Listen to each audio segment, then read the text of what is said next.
আলাইকুম। সকলে কেমন আছেন? আলহামদুলিল্লাহ সকলে ভালো আছেন, সুস্থ আছেন। আজকে যে রেসিপিটি শেয়ার করব সেটি হচ্ছে পায়েসের রেসিপি। পায়েস রান্নার জন্য এখানে 1 বাটি চাল নিয়ে নিয়েছি, 1 বাটি দুধ, 1 বাটি চিনি আর কাজু কিশমিশ। এখানে হচ্ছে পানি বসিয়ে দিয়েছি, পানিটা গরম হবে, উষ্ণ গরম হয়ে গেলে হচ্ছে আমল দুধটাকে ঢেলে ভালোভাবে গুলে নেব, যাতে দুধটা পুরো পানির সঙ্গে ভালোভাবে মিক্সড হয়ে যায়। আর ফোটা পর্যন্ত অপেক্ষা করব। আর এখানে হচ্ছে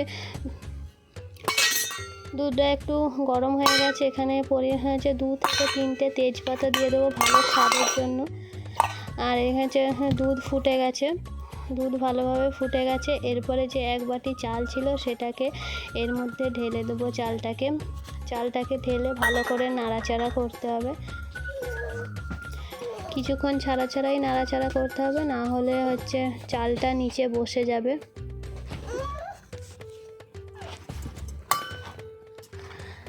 আর এইদিকে হচ্ছে একটু অল্প পরিমাণ ঘি দিয়ে দিয়েছি, ঘিটার মধ্যে কাজু আর কিশমিশটাকে ভেজে নেব। এটাকে ভেজে নিয়ে দিতে হবে যাতে ভালো সেন্ট বার হয়। আর কিছুক্ষণ ছাড়া হচ্ছে আমি চালটাকে নেড়ে নিচ্ছি, টাইমও লাগে না বেশিক্ষণ, তাড়াতাড়ি পায়েস রান্নাটা হয়ে যায়। আর এই রেসিপিটা কেমন লাগলো সেটি আপনাদের মতামতে কমেন্ট বক্সে জানাবেন। আর আমার ভিডিওটা যদি ভালো লেগে থাকে লাইক করবেন, শেয়ার করবেন, আর প্লিজ সাবস্ক্রাইব করতে ভুলবেন না। পাশে থাকবেন, আপনাদের পাশে থাকাটা খুবই জরুরি।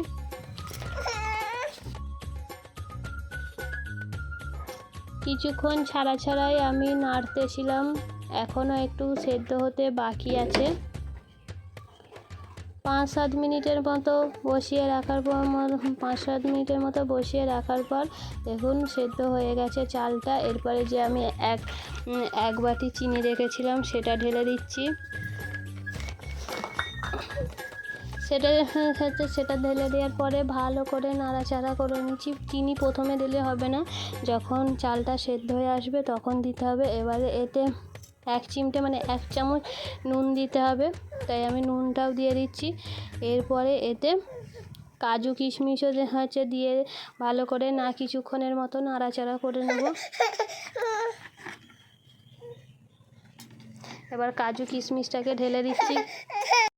কাজু কিশমিশ দেওয়ার পরে ভালো করে এটাকে হচ্ছে নাড়াচাড়া করে নেব, যাতে কাজু কিশমিশও পায়েসটার সঙ্গে ভালো করে মেখে যায়।